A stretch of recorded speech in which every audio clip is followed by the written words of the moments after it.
ورحمة الله. وعليكم السلام ورحمة الله. إن الحمد لله نحمده ونستعينه ونستغفره ونعوذ بالله من شرور أنفسنا ومن سيئات أعمالنا. من يهده الله فلا مضل له ومن يضلل فلا هادي له. ونشهد أن لا إله إلا الله وحده لا شريك له وأشهد أن محمدا عبده ورسوله. قال سبحانه وتعالى: يا أيها الذين آمنوا اتقوا الله ولتنظر نفس ما قدمت لغد واتقوا الله إن الله خبير بما تعملون. وقال رسول الله صلى الله عليه وسلم: خيركم من تعلم القرآن وعلمه. وقال صلى الله عليه وسلم: طلب العلم فريض على كل مسلم. وقال صلى الله عليه وسلم: من طلب علما من سلك طريقا يلتمس فيه علما سهل له به طريقا الى الجنه. وقال صلى الله عليه وسلم: بارك الله فيك. جزاك الله خير. সম্মানিত আমাদের এলাকার মুরব্বিয়ানগণ, আমার পরিচিত মুখসমূহ এবং আমাদের অতীব প্রিয় শেখ উসমান, শেখ নসরুদ্দিন, শেখ জাকির, আরো অনেকেই, সকলকে ধন্যবাদ। আমাদের যারা শিক্ষক তাদেরকে ধন্যবাদ এবং ছাত্রদেরকেও আদর ও স্নেহ।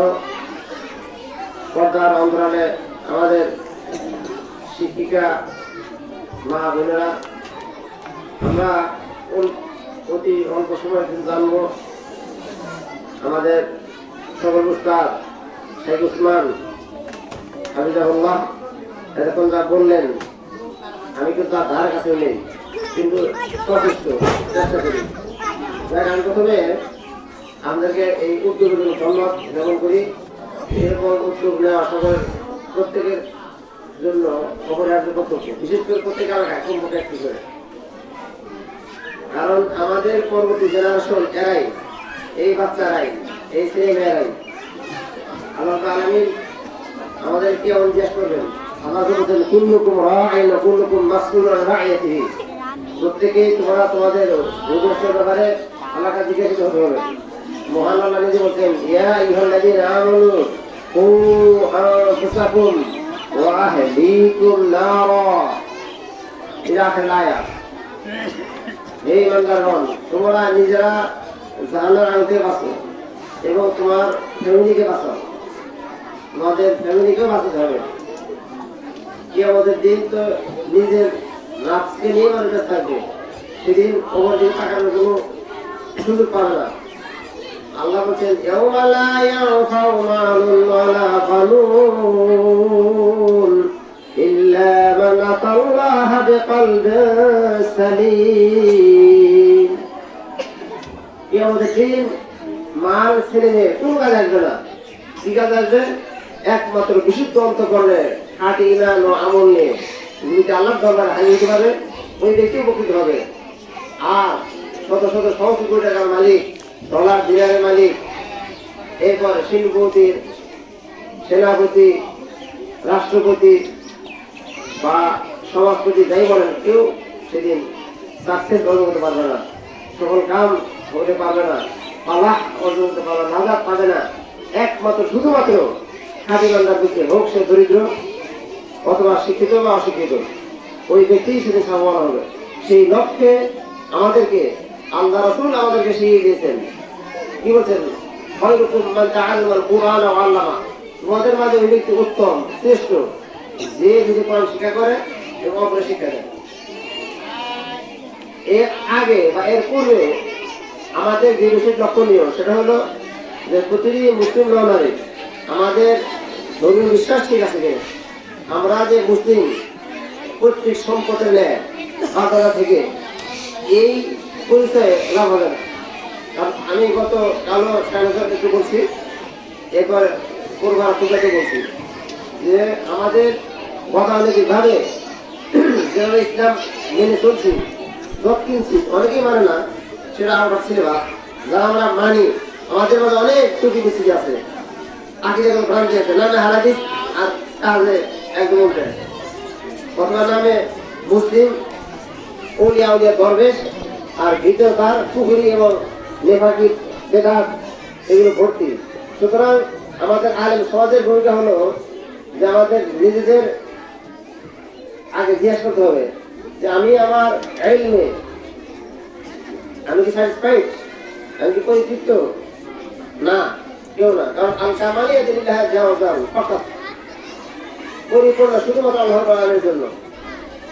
আর দেশে খুব বড় আলেম সেই আলবানি, তারা ব্রিটিশ হতে পারে মহাদেশ, যার ছাত্র ডক্টর ডিগ্রি লক্ষাধিক। তাকে জিজ্ঞেস করা হলো, শেখ আপনি কি বড় আলেন না ছোট আলেন? তখন বলছেন আনা সোয়াইলি, আমি ছোট্ট একজন শিক্ষার্থী। আলেম তো না, ছোট আলেম না, শিক্ষার্থী। সুতরাং তাদের তুলনায় আমাদের এলেন কিছুই নেই, আমার জাহেল, আমার মূর্খ। এরপরে আমার চেষ্টা করতে হবে। আল্লাহ কোরআনকে নাযিল করেছেন, প্রথমে ইবাদত করার কথা বলেননি। প্রথম বলে সালাত সিয়াম করো, হজ করো। আবার কি বলছেন? এ করো, রাসূল করুন। সহিহ বুখারী হাদিস। বারবার বলার পরে আল্লাহ বলেন মা আনা বিকারি, আমি তো পড়তে জানি না। লম্বা হাদিস। তখন জিবরাইল আলাইহিস সালাম তাকে আলিঙ্গন করে বুকে চাপ দিলেন, তারপর তিনি পড়া শুরু করলেন। পড়া হলো আসল। আল্লাহ বলতে সূরা মুহাম্মদে ফাআলাম আন্নাহু লা ইলাহা ইল্লাল্লাহ ওয়াস্তাগফির লিযামবিকা ইলা আখির আয়াত।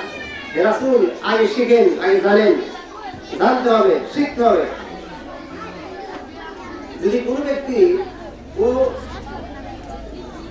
মাজারে বা কবরে যে ওখানে যে ইবাদত করে বা সদকা করে, দান করে, তার এই দান পাহাড় পরিমাণ গুণের বহুত পাঁচজন গুলো হবে, পাপ হবে। কারণ কোনো ক্রমে কোনো মাজার উলিয়া উলিয়ার মানুষের কাছ দিয়ে দান করা যাবে না, মানত করা যাবে না। মানত করতে একমাত্র আল্লাহর কারণের জন্য। না জানার কারণে এক ব্যক্তি হজের দিন আর হজের দিন মদিনা বসে আছে, এক বিপুল বলতে আমি এখানে কেন? তো আমি রসুলকে ভালোবাসি, রসুলের কবর কাছে আছি, আমি হজ করতে আসতে হজ করতে এখানে হজ করবো, মদিনা হজ করছে। ওই ব্যক্তির হজ যেভাবে 100% বাতিল। কারণ আরাফাতে সূর্য ঠিক হজ একটু ঢালার পর থেকে নিয়ে সূর্য ডোবার পুরো মুহূর্ত পর্যন্ত কমপক্ষে 1-2 মিনিট থাকা জরুরি, ফরজ, যত হজ বাতিল। এই মাসলা না জানার কারণে অনেক লোক অনেক ভুল করে। আমাদের মাঝে অনেক ভুল ত্রুটি হয়। এই ভুল ত্রুটিগুলো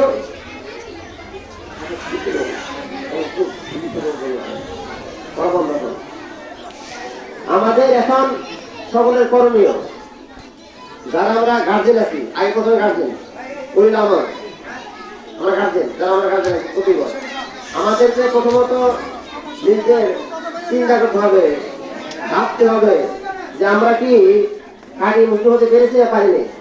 কারি মুসলিম হতে না পারি তাহলে পৃথিবীতে আসার সম্পূর্ণ ব্যর্থতায় পর্যবেসিত হবে। কোনো লাভ নেই পৃথিবীতে আসে।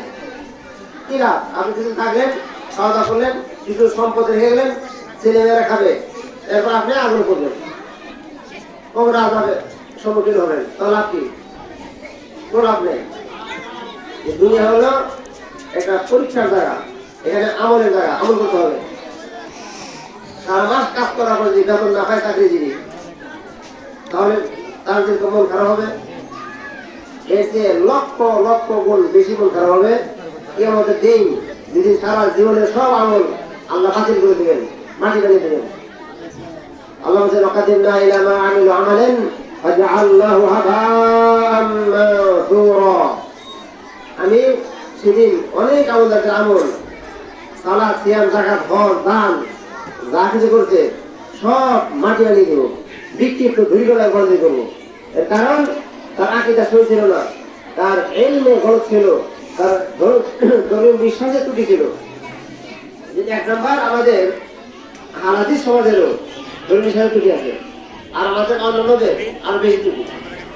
এই জন্য আমাদের এখন চিন্তা করতে হবে যে আমার ধর্মীয় বিশ্বাস ঠিক আছে কিনা, আমি কি শিরকে জড়িত কিনা। অর্থাৎ আল্লাহ বলছেন ওমা ইউমিনু আকসারুহুম বিল্লাহি ইল্লা হুম মুশরিকুন। অধিকাংশ ইমানের দাবিদার শিরকে লিপ্ত। যারা ইমানদার তারাই শিরকে লিপ্ত, যারা ইমানদার না তারা তো আলাদা সিলেবাস, তাদের তো সবই শিরক।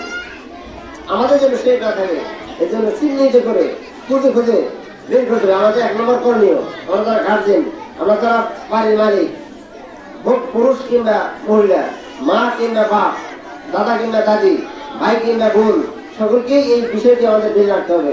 2 নম্বর, আমাদের ছেলে মেয়েদের প্রতি খেয়াল করতে হবে। এই ছেলে মেয়েরা আমাদের জন্য আমানত। কে হলে আল্লাহ জিজ্ঞেস করবেন যে তোমার ছেলে মেয়েকে কোন শিক্ষা শিক্ষিত করছিলে, কি শিক্ষা দিয়েছিলে? যে আমরা শরীর শিক্ষা না দেই, শুধু দুনিয়াবী শিক্ষা দেই, তাহলে আমাদের দুনিয়াতেই ধ্বংস। এক লোক, সত্য ঘটনা, দরিদ্র লোক অনেক কষ্ট করে ছেলেকে ডক্টর ডিগ্রি করেছে বিদেশ থেকে, লন্ডন থেকে এসে, তারপরে তার ওয়াইফের কথা, এই ছেলের ওয়াইফের কথা মা বাপকে কাটিয়ে দিয়েছে। এই বৃদ্ধ মা বাপ কাটিয়ে দিয়েছে, বৃদ্ধাশ্রমে রেখে। তারপরে যখন মৃত্যুর করছে জানা পড়ে না, আমি জানা শিখি নেই। তাহলে এই ব্যক্তির জীবন, এই জীবন দুনিয়াতে করবো, এই জন্য আমাদের কাছে শিক্ষা নিতে হবে। আমরা দুনিয়াবী শিক্ষাকে জিত করে নেয়।